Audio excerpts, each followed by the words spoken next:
This is SportsLine.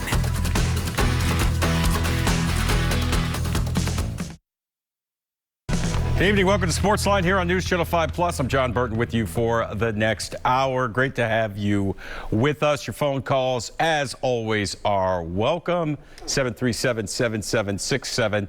Would love for you to call in tonight as we continue with what's going on with the Tennessee Titans. Of course, they host the Jacksonville Jaguars on Sunday, but that certainly wasn't the big story today as the team returned to practice. Of course, this is the first day that the team, head coach Mike Vrabel and the players had a chance to react and give their thoughts on the firing of general manager Jon Robinson. That, of course, going down yesterday. You may have joined Steve Lehman here yesterday at 8 o'clock to break that down on SportsLine, but any and all reaction to that is welcome here. 737-7767 as the Titans have moved on from general manager Jon Robinson after 7 seasons, or just about 7 seasons with the team. And the firing, of course, comes at a curious time with the team sitting with a 7-5 record and poised to win their 3rd consecutive AFC South divisional title.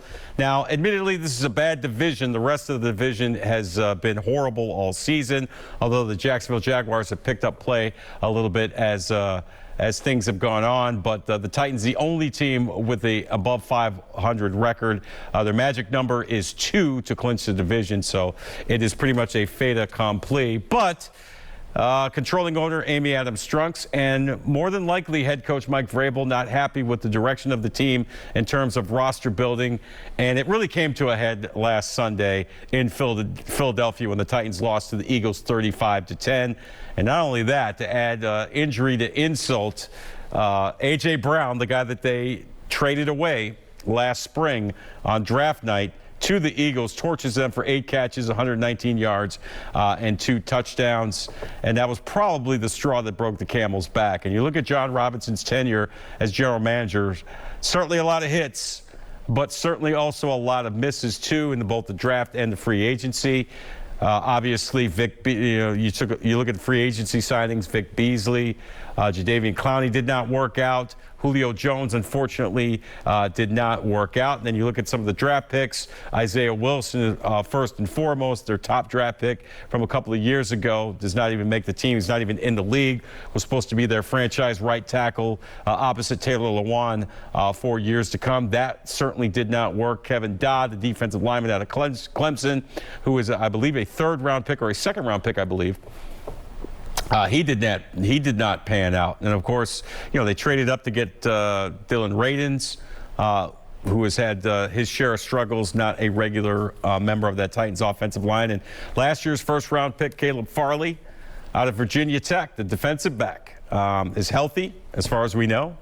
Not even able to get any kind of playing time, has struggled big time. So the lack of a playmaker on offense, especially with the trading away of A.J. Brown. Now, Treylon Burks, I think, is going to be a pretty serviceable wide receiver for this team. He's come on of late as his rookie season has gone on. But I think we can all agree, everyone listening to this, everyone watching this, that as of now, Treylon Burks is not A.J. Brown. And I've said it for several months now, and I do a radio show here locally at WNSR, Nashville Sports Radio, 95.9 FM, 560 AM, along with Greg Pogue. And, I said all along, from the night that the Titans traded away A.J. Brown, I just did not feel like this was going to be a legitimate Super Bowl contender when you trade away, I will say it, their best offensive player. Now, you can say Derrick Henry, and Derrick Henry's fantastic, although he struggled the last few weeks. He's a fantastic player, but a lot of Derrick Henry's success, I believe, was a result of A.J. Brown being able to take the lid off of opposing defenses, being a guy that defensive coordinators had to game plan against. If you're a defensive coordinator right now, you look at this Tennessee Titans offense, how are you game planning for them? It's a lot simpler without A.J. Brown.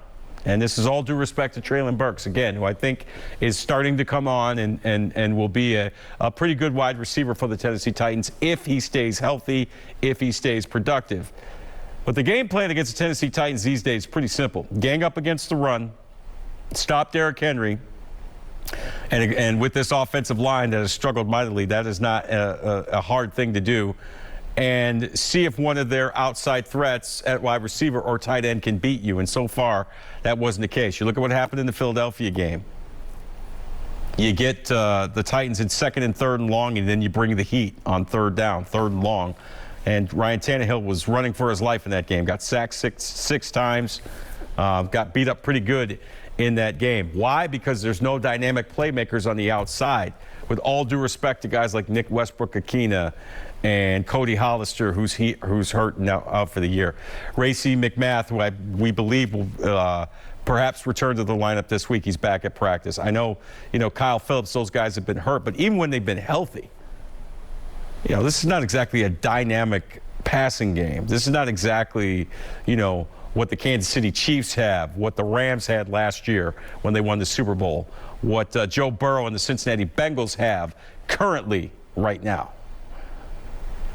And that's from, you can fault roster building for that. You bring in a guy like Robert Woods, who is a serviceable receiver, but he's proven that he's certainly not a 1. At this point, he doesn't look like he's a 2. He's a 3 at best. He's not made a lot of plays in this passing game. And you look at the lack of depth on the offensive line. And listen, injuries have done their part to dissuade the Tennessee Titans, certainly, right? And you can't account for injuries. And you lose Harold Landry before you even play your first preseason game. He was done for the year early. And Bud Dupree has missed some time, and Jeffrey Simmons had to miss a game, and Tannehill had to miss a couple of games. Your starting quarterback. We understand that, but one of the hardest things for general managers to do in the National Football League is to build depth. Why? Because it's a salary cap league. You're not going to pay top dollar for backups because you can't afford to. There's a salary cap. So all these things tied in, I believe, to why Amy Adams-Strunk made the decision, with, I believe, heavy influence from Mike Vrabel, by the way, who we're going to hear from later on in the show. I think those factors factored in as to why this decision was made. The timing of the decision is certainly curious, given the fact that, a couple of factors.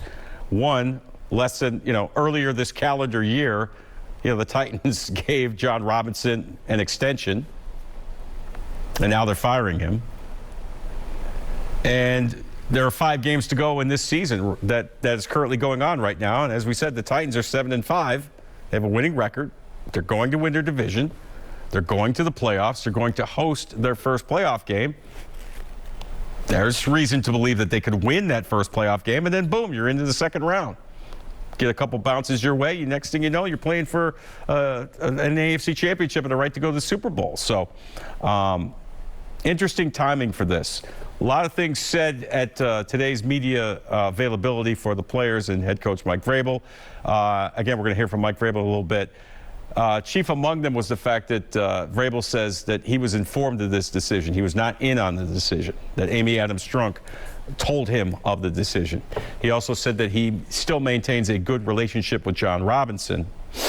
And also the fact that going forward, at least for the foreseeable future, until a new general manager is named, Vrabel says it'll be him and Director of Player Personnel, Ryan Cowden, that will share in personnel decisions, in roster decisions.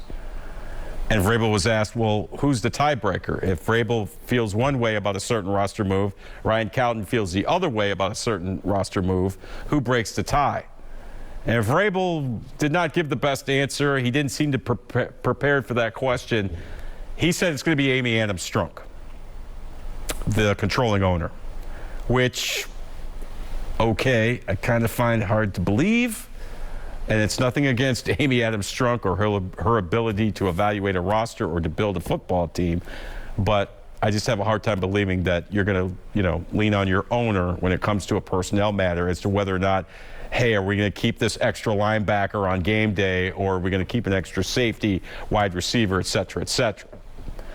So we'll see what happens. And Vrabel was asked a couple of times, whether or not with the future GM coming in, will he lobby to exercise more power in personnel. There are reports, and you may have heard Steve Lehman mention this yesterday on yesterday's show, that supposedly Mike Vrabel wants to have more power, more say in personnel matters. Now, we've seen in the National Football League before a lot of head coaches that feel like I can do both. I can be the head coach and I can be the GM. Or if I'm not the GM, I'm the de facto GM. In other words, I can coach the team and I can build this roster at the same time. And more often than not, it doesn't work out. So if you're Mike Vrabel, you want to be careful as far as that goes. But that's going to certainly potentially limit who Amy Adams-Strunk can go after in terms of who the next GM is to replace Jon Robinson, because it looks like whoever is hired with the caveat, with the notion that, well, you're the GM, but your head coach is going to have a strong say in as how we build this roster and how we build this team. Is that doable? Is that fixable? We don't know. A lot of unanswered questions that we have with the Tennessee Titans in terms of what they do going forward. But I think back to Amy Adams-Strunk's statement, which I'm sure if you're a Titans fan, you probably read or heard. And I'm paraphrasing a lot of this, but a lot of what she had to say was the fact that, we are no longer satisfied with just making the playoffs, with just winning our division. We want to go a step further. Had a taste of it in 2009, getting to the AFC Championship game unexpectedly. 2 years ago, you had that terrific offense, one of the best offenses probably in the history of this franchise. Unfortunately, the defense was terrible, and you were one and done in the playoffs. Last year, defense was better. Offense probably took a step or two back. Again, you were 1-1 in the playoffs. But last year, I believe, was the Titans' golden ticket. I believe that was their best shot to get to where they wanted to go. 12 wins, #1 seed in the AFC. You're looking at a chance to win 2 home games to get to the Super Bowl and at least be 60 minutes away from that elusive championship. And quite frankly, they blew it. Joe Burrow came in here. You sacked him 9 times, but he got up all 9 times. And he led a drive late after a Tannehill 3rd interception. And the Bengals pulled one of the biggest playoff upsets in recent memory. That championship window has closed significantly, in my opinion, with the Tennessee Titans.